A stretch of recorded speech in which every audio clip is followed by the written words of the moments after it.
Shalom, saat ini saya akan menjelaskan tentang tanggung jawab pemimpin Kristen. Sebenarnya tema ini adalah tugas saya semester kemarin waktu mata kuliah kepemimpinan Kristen. Oke, langsung aja. Tanggung jawab pemimpin Kristen. Kita harus tahu apa itu pemimpin Kristen. Istilah pemimpin satu berasal dari kata pemimpin, yang artinya bimbing atau tuntun. Dari kata pimpin, satu lahirlah kata kerja memimpin, yang artinya membimbing atau menuntun, dan kata benda pemimpin yang artinya orang yang berfungsi memimpin atau yang membimbing atau menuntun. Adapun istilah pemimpin dari kata asing bahasa Inggris yaitu leader, dan kepemimpinan berasal dari kata leadership. Oke, ada beberapa menurut para ahli pengertian kepemimpinan. Menurut James, dia mengatakan kepemimpinan adalah salah satu fenomena yang paling banyak diamati dan paling sedikit dipahami di dunia ini. Dan menurut Tomatala, kepemimpinan merupakan sebuah seni atau keahlian membuat karya yang berusia sama dengan keberadaan manusia di dunia. Menurut Stephen P. Robbins, mengatakan bahwa kepemimpinan adalah kemampuan mempengaruhi suatu kelompok atau arah pencapaian tujuan. Dan menurut Gardner, menjelaskan bahwa seorang pemimpin ialah mereka yang merupakan seorang pemikir jangka panjang yang dapat melihat jauh ke depan, melebihi hari-hari krisis yang sedang dihadapi. Dan menurut Robert, ia mengatakan bahwa kepemimpinan merupakan suatu interaksi antar suatu pihak yang memimpin dengan pihak yang dipimpin. Artinya bahwa kepemimpinan merupakan proses dinamis yang dilaksanakan melalui hubungan timbal balik antara pemimpin dan yang dipimpin.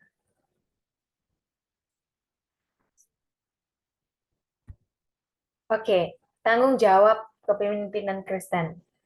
Setiap jabatan dalam kepemimpinan di bidang apapun dan level manapun tidak lepas dari tanggung jawab.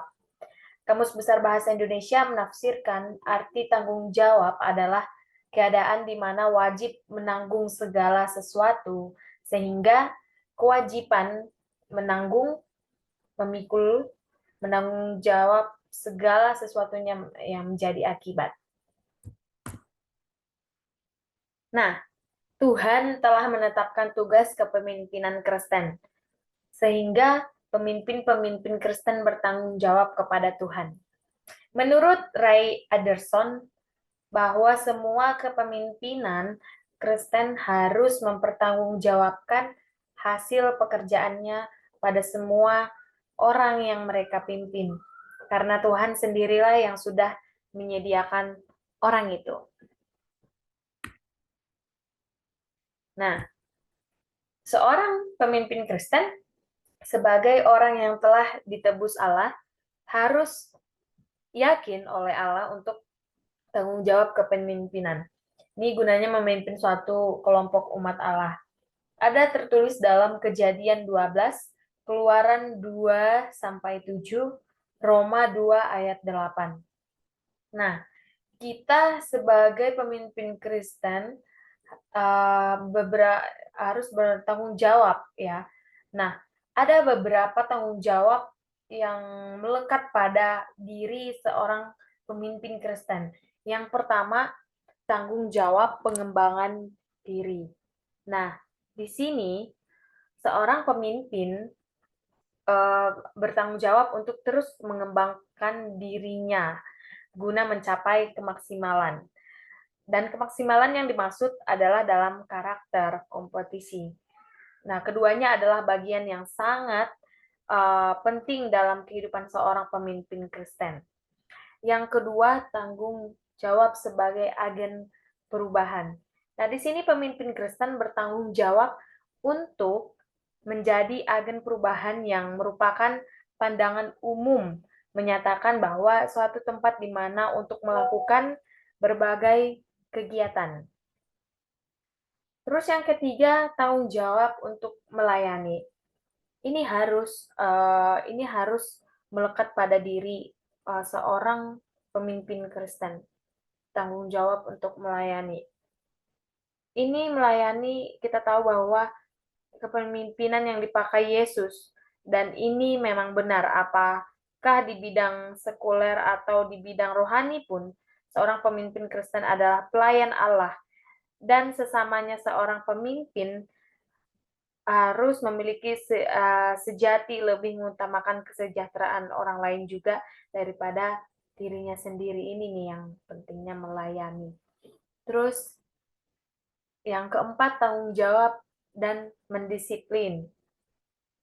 Ini mendisiplin merupakan suatu tanggung jawab dari pemimpin yang berat dan seringkali tidak disukai dalam setiap gereja atau lembaga Kristen. Perlu adanya disiplin yang berdasarkan Alkitab, terutama dalam kemurnian iman, moral, dan sikap Kristen. Yang kelima, ada tanggung jawab dalam membimbing. Nah, di sini seorang pemimpin Kristen harus tahu kemana dia akan pergi. Itulah sebabnya ia harus memiliki visi. Hal ini penting karena untuk dapat membimbing, seorang pemimpin harus terlebih dahulu mengetahui sasaran atau tujuan hidupnya, seperti itu, sebagai pemimpin Kristen. Dan yang keenam, tanggung jawab untuk memproduksi.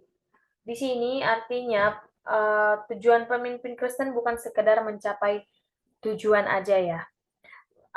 Bukan sekedar hanya mencapai tujuan gereja atau organisasi dan misi organisasi seperti itu. Tetapi pemimpin Kristen harus bisa mengembangkan pengikutnya sehingga para pengikutnya itu dapat menjadi pemimpin. Seperti itu. Ini harus melekat pada diri seorang pemimpin Kristen. Terus ada 4 tanggung jawab menurut Leroy Ames, yaitu yang pertama integritas. Nah, integritas yang dimaksudkan ini kita ambil deh dari tokoh Alkitab, pemimpin Kristen yang memiliki integritas, seperti Salomo gitu. Salomo berkata, bibir orang benar menggembalakan banyak orang, tetapi orang bodoh mati karena kurang akal budi. Di Amsal 10 ayat 21. Jika seorang pemimpin rajin memenuhi kebutuhan orang-orangnya, menolong mereka agar dapat belajar, menolong mereka dalam melaksanakan pekerjaan mereka, dan mengajarkan firman Allah kepada mereka, maka dengan demikian ia sedang meletakkan dasar untuk membina keharmonisan dan kedamaian. Yang kedua, sikap menahan diri. Sikap menahan diri ini juga Salomo pernah berkata, jawaban yang lemah lembut meredakan kegeraman, tetapi perkataan yang pedas membangkitkan amarah. Amsal 15 ayat 1. Nah, jadi seorang pemimpin harus tetap bersikap dingin di tengah-tengah kekacauan dan perselisihan. Jika ia menanggapi dengan kata-kata panas dan kata-kata langsung seperti marah, mendengarkan perkataan orang lain, nah ini sama panasnya maka ia akan menyebarkan dan atau memperluas api perselisihan dan akan menjadi perpecahan juga. Jika ia menyerah kepada godaan untuk membenarkan dirinya sendiri dan sebagai gantinya ia menyalahkan orang lain atau memaksa bahwa dirinya yang harus mengambil keputusan. Ia telah kalah dalam pertempuran untuk mendapatkan perdamaian. Lalu suasana hati yang gembira. Ini salah satu yang menurut Leroy Ames ya, suasana hati yang gembira. Ini kita tahu bahwa di Alkitab ada tercatat kan, di Amsal 17 ayat 22, hati yang gembira adalah obat yang manjur, tapi semangat yang patah mengeringkan tulang. Nah, pemikiran yang dinyatakan juga dalam Ibrani 1 ayat 9 senantiasa membuat saya kagum. Engkau mencintai keadilan dan membenci kefasikan. Sebab itu Allahmu telah mengurapi engkau dengan minyak sebagai tanda kesukaan. Melebihi teman-teman sekutumu, walaupun Tuhan Yesus adalah seorang yang mengalami banyak penderitaan dan sudah mengetahui banyak dengan baik apa itu kesedihan, ia lebih banyak memperlihatkan bahwa ia bersukacita jika dibandingkan dengan orang-orang di sekitarnya. Jadi kita sebagai pemimpin Kristen juga harus memiliki hati yang gembira ketika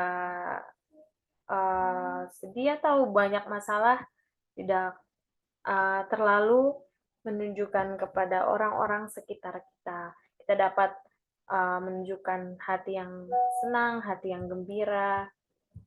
Terus persahabatan. Salomo berkata seorang sahabat menaruh kasihnya setiap waktu dan menjadi seorang saudara dalam kesukaran. Ada teman yang mendatangkan kecelakaan, tapi ada juga sahabat yang lebih karib daripada seorang saudara. Amsal 17 ayat 17. Dan seorang pemimpin yang baik ramah kepada mereka yang berada di dalam kelompoknya maupun di luar kelompoknya juga. Nah, ada beberapa tokoh Alkitab yang merupakan contoh kepemimpinan Kristen yang bertanggung jawab. Yang pertama, Yesus Kristus. Yesus adalah contoh utama dari pemimpin Kristen yang sempurna. Ia adalah gembala yang baik, memberikan hidupnya bagi domba-dombanya. Yohanes 10 ayat 11. Yesus mengajarkan kasih, kerendahan hati, pelayanan, dan pengorbanan dalam kepemimpinannya. Lalu ada juga Raja Daud. Daud adalah salah satu tokoh utama dalam Alkitab yang memimpin bangsa Israel sebagai raja. Ia dikenal sebagai seorang yang mencuri hati Allah dan memiliki hubungan yang erat dengan Tuhan. Kepemimpinan Daud mencangkup kegembalaan umat Allah dan pengelolaan kerajaan dengan bijaksana. 2 Samuel 5 ayat 12. Nah, tadi kan udah ada contoh yang cocok untuk menjadi pemimpin Kristen. Ada juga Raja Salomo dan Rasul Paulus. Kita tahu Rasul Paulus adalah tokoh yang sangat penting dalam Perjanjian Baru. Ia adalah seorang rasul yang menggambarkan Injil kepada berbagai komunitas Kristen di seluruh dunia. Pemimpinan Paulus melibatkan pengajaran, pelayanan, dan ketabahan dalam menghadapi berbagai tantangan. Yang terakhir ada Salomo. Salomo ini anaknya Raja Daud yang diangkat menjadi raja setelahnya. Ia dikenal karena kebijaksanaannya dan permohonannya kepada Allah untuk kebijaksanaan dalam memerintah bangsa Israel. Kepemimpinan Salomo menonjol dalam bidang hikmat dan pemerintahan. Nah, ada juga tokoh kepemimpinan Kristen dalam Alkitab yang tidak bertanggung jawab. Yang pertama ada Raja Rehabeam. Nah, Raja Rehabeam adalah putra Salomo yang menjadi raja setelah kematian ayahnya. Ketika bangsa Israel meminta pengurangan pajak yang berat yang dikenakan oleh Salomo, Rehabeam memilih untuk mendengarkan nasihat para pemuda yang memberi nasihat keras dan menolak mempertimbangkan permintaan rakyat. Ini mengakibatkan pemecahan kerajaan dan pemberontakan suku Israel Utara. Kisah ini ada tertulis dalam 1 Raja-Raja 12 ayat 1 sampai 19. Nah, ada juga Firaun. Kita tahu ya kalau Firaun itu sangat kejam. Nah, ini contoh pemimpin yang tidak bertanggung jawab karena dia menolak untuk membebaskan bangsa Israel dari perbudakan, bahkan setelah Allah mengirim berbagai tulah ke Mesir sebagai peringatan, dia tetap aja gak mau bertobat dan malah melawan Allah. Terus ada juga kepemimpinan suku Korah. Suku Korah adalah contoh kelompok mereka yang memberontak terhadap kepemimpinan Musa dan Harun. Ditetapkan oleh Allah dan akhirnya mengalami hukuman yang dahsyat sebagai akibat dari perbuatan mereka. Ini ada dalam bilangan 16. Oke, contoh kepemimpinan Kristen yang bertanggung jawab ada di dunia ini. Dan ada juga contoh kepemimpinan Kristen yang tidak bertanggung jawab saat ini.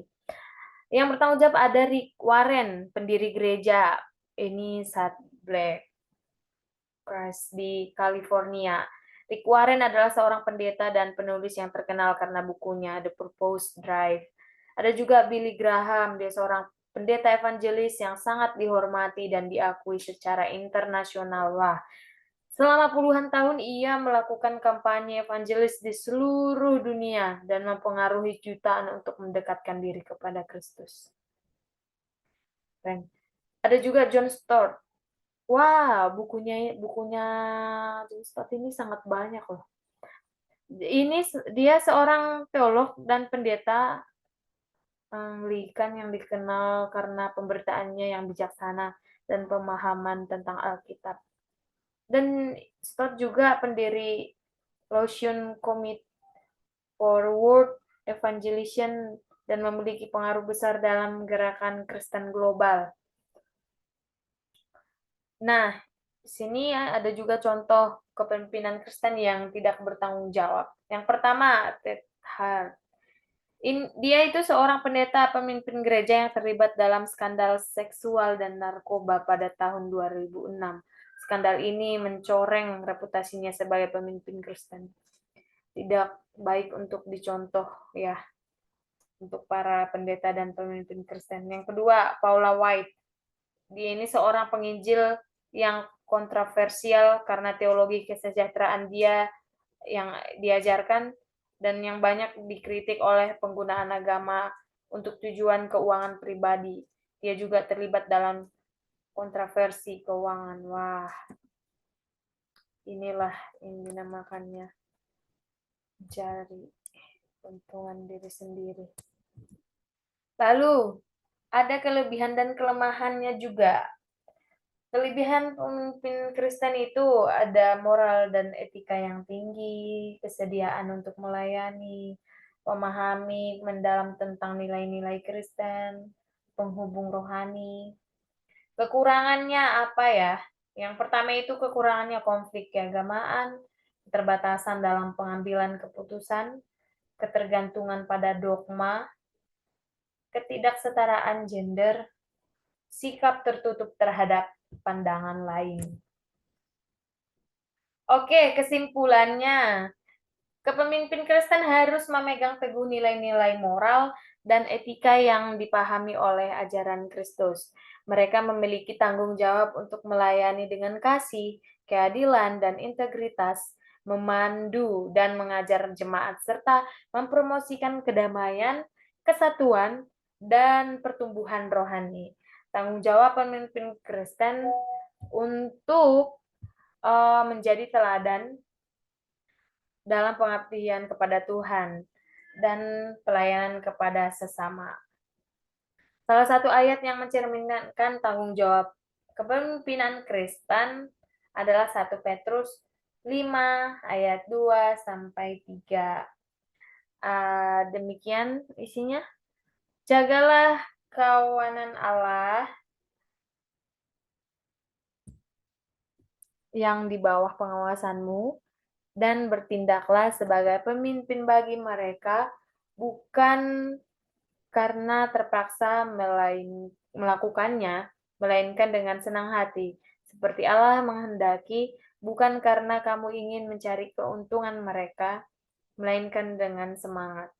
Nah, ayat ini mengingatkan pemimpin Kristen untuk menjalankan tugas mereka dengan sukacita dan tidak karena dorongan atau keuntungan pribadi. Ini menekankan pentingnya pengabdian yang tulus dan pengaruh positif yang dimiliki oleh pemimpin Kristen yang bertanggung jawab. Oke, demikian uh, pembahasan kita pada hari ini, yaitu tentang uh, tanggung jawab pemimpin Kristen. Thank you yang buat sudah menonton. Ini bisa juga untuk kita para muda-mudi yang menjadi penerus Kristen, kita harus memiliki tanggung jawab juga. Sekian semuanya, thank you, terima kasih. Shalom, Tuhan Yesus memberkati.